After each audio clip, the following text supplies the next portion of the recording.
اسلامی تاریخ میں 3 طبقات ایسے ہیں جنہوں نے اسلام کی بہت زیادہ خدمات سر انجام دیں، اور ان تینوں طبقات کا امت مسلمہ پر بہت بڑا احسان ہے۔ پہلا طبقہ فقہاء کرام کا، اور دوسرا طبقہ محدثین کا، اور تیسرا طبقہ صوفی کرام کا۔ محدثین کرام نے اسلام کی خدمت اس انداز سے سر انجام دی کہ انہوں نے رسول پاک صلی اللہ علیہ وآلہ وسلم کی احادیث طیبات کو، سرکار دو عالم علیہ الصلوۃ والسلام کے صحابہ کرام علیہ رضوان کے اقوال و فرمودات کو مختلف جگہوں سے تلاش کیا، ملکوں، بستیوں اور گاؤں اور کہاں دور دور تک جا کے انہوں نے سفر کر کے احادیث کو اخذ کیا، احادیث کو لکھا، اور اس پر کتابیں مرتب کر کے امت کے سامنے انہوں نے رسول کریم صلی اللہ علیہ وآلہ وسلم کی احادیث کو اور صحابہ کرام کے فرمودات کو، ارشادات کو امت کے سامنے پہنچایا۔ اور پھر احادیث کے قبول و رد کے لیے محدثین نے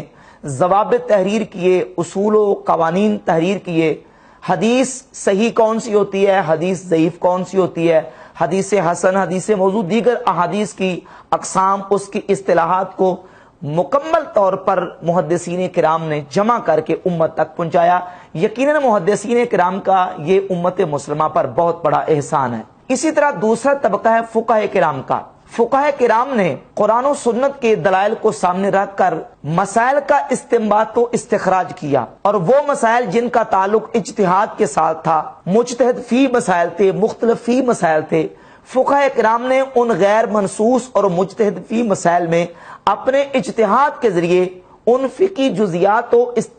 جزیات کو استنباط و استخراج کر کے باقاعدہ فقہ کی کتابیں مدون کی، اور مسائل کو آسان کر کے عمل کا رستہ امت مسلمہ کے لیے آسان کر کے ان کے سامنے پیش کیا۔ یقیناً فقہاء کا امت مسلمہ پر یہ بہت بڑا احسان ہے۔ اور تیسرا طبقہ ہے صوفی کرام کا۔ دیکھیں، دین کے علوم کے مختلف شعبہ جات ہیں، علوم کے متنوع ہونے کی وجہ سے ہر علم پر ایک الگ شعبہ اور ڈپارٹمنٹ قائم ہوا۔ علم حدیث پر محدثین یا اہل الحدیث، علم فقہ پر فقہاء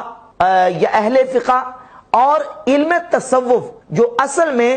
زہد، اخلاق، رقاق، آداب، اخلاقیات، ان عنوانات پر جتنے ابواب حدیث کی کتابوں میں مشتمل ہیں، ان پر پریکٹیکلی طور پر، عملی طور پر جن لوگوں نے ورک کیا، کام کیا، اور پھر اپنے باطن کو سنوارنے کے لیے، اپنے باطن کو، اپنی روحانیت کو، جو اندر کی باطنی بیماریاں ہیں ان بیماریوں سے بچانے کے لیے، انسان کی روح کی تقویت کے لیے جو طریقے قرآن و سنت میں موجود تھے، ان پر پورا ورک کر کے انہوں نے عملی طور پر، پریکٹیکلی طور پر اس کو، ایک تو اس پر عمل کیا، اور پھر اس کی ریاضت اور مشق کر کے اس کے طریقے امت مسلمہ تک پہنچائے۔ اسی کو تصوف کہا جاتا ہے، اور یہ کردار صوفیہ نے ادا کیا۔ یقیناً صوفیہ کی یہ جو محنت ہے، جس محنت کے ذریعے انہوں نے اپنے اخلاق و اعمال کو خود بھی سنبھالا، اور امت مسلمہ کے افراد کے اخلاق و اعمال کو ان کی تربیت کی، آداب کے ذریعے، اخلاق کے ذریعے، یہ ان کی ایک بہت بڑی خدمت ہے امت مسلمہ کے لیے، اور مسلمانوں کے لیے انہوں نے بہت بڑا ایک خدمت کا فریضہ سر انجام دیا۔ ان تینوں طبقات نے پوری تاریخ اسلام میں جو اسلام کی خدمات کی، اور مسلمانوں کے لیے انہوں نے جو سرمایہ ایک فراہم کیا، یقیناً یہ تعریف کے اور ستائش کے لائق ہے۔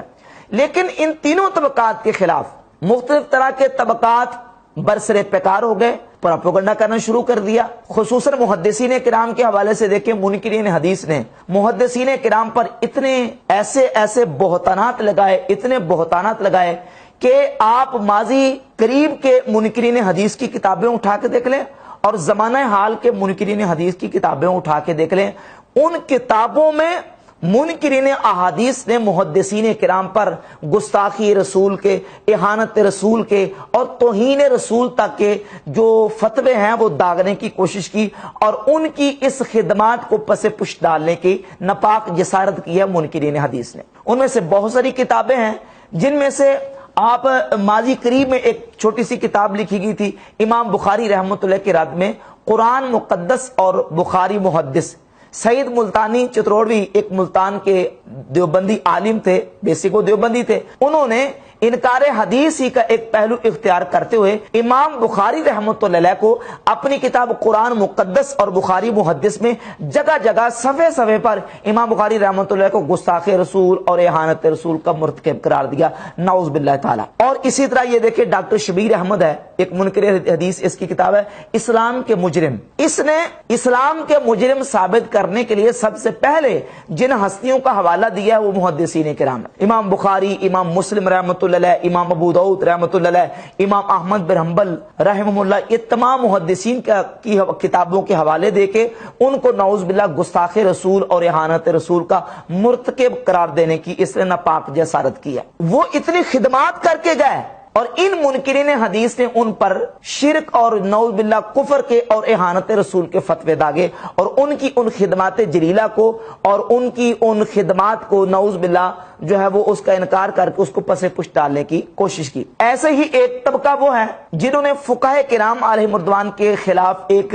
پورا پراپوگنڈا اور پورا محاذ شروع کر لیا، اور فقہائے کرام کی کتابوں سے ایسی کوئی چیزیں نکال کر فقہائے کرام پر جو نا وہ تبرہ کرنا شروع کر دیا اور ان کی خدمات کو مٹی میں ملانے کی ناپاک جسارت کی۔ اور ایک طبقہ وہ ہے جنہوں نے تیسرے طبقے صوفی کرام جو کہ اسلام کے بہت بڑے خادم ہیں، اس تیسرے طبقے کے خلاف ایک منفی پراپوگنڈا شروع کیا۔ زمانہ ماضی میں بھی اور زمانہ حال میں ہمارے اس دور میں یہ تحریک اپنے پورے عروج پر اور اپنے پوری جو ہے وہ پنجے گاڑ کے انہوں نے صوفی کرام کے خلاف ناپاک حملے کرنے شروع کیے، اور نعوذ باللہ صوفی کرام علیہ مردوان کے اس پاکیزہ شعبے کو، تصوف کو، دین تصوف کا نام دے کر یہاں تک کہنا شروع کر دیا کہ دین تصوف کا دین محمد الرسول اللہ صلی اللہ علیہ وآلہ وسلم کے ساتھ کوئی تعلق نہیں۔ یہ تصوف ایک الگ دین ہے اور رسول اللہ صلی اللہ علیہ وآلہ وسلم جو دین لے کے آئے ہیں وہ ایک الگ دین ہے، نعوذ باللہ تعالی۔ اب اندازہ کریں جس طرح منکرین حدیث نے انکار حدیث کر کے محدثین پر تبرہ کیا، فقہا کے منکرین فقہا پر تبرہ کیا، ایسے ہی صوفیہ اور مشائخ اور تصوف کے منکروں اور دشمنوں نے صوفی کرام پر اتنے رقیق اور ایسے جو وہ خطرناک حملے کیے ہیں کہ ان کے تصوف جیسے پاکیزہ شعبے کو ایک الگ سے دین جس کا رسول اللہ صلی اللہ علیہ وسلم کے دین کے ساتھ کوئی تعلق نہیں، ایسا دین قرار دے دیا۔ ان لوگوں میں سر فہرست جس شخصیت کا اس موجودہ دور میں نام آتا ہے وہ ہے مسٹر جاوید احمد غامدی۔ مسٹر جاوید احمد غامدی کی نئی تقریریں، پرانی تقریریں، آج سے 30-35 سال پرانی تقریریں بھی اس کی سوشل میڈیا پر موجود ہیں، جس میں مسٹر جاوید احمد غامدی نے تصوف جیسے پاکیزہ شعبے کو، جو کہ اصل میں حقیقت میں اسلام کے علوم میں سے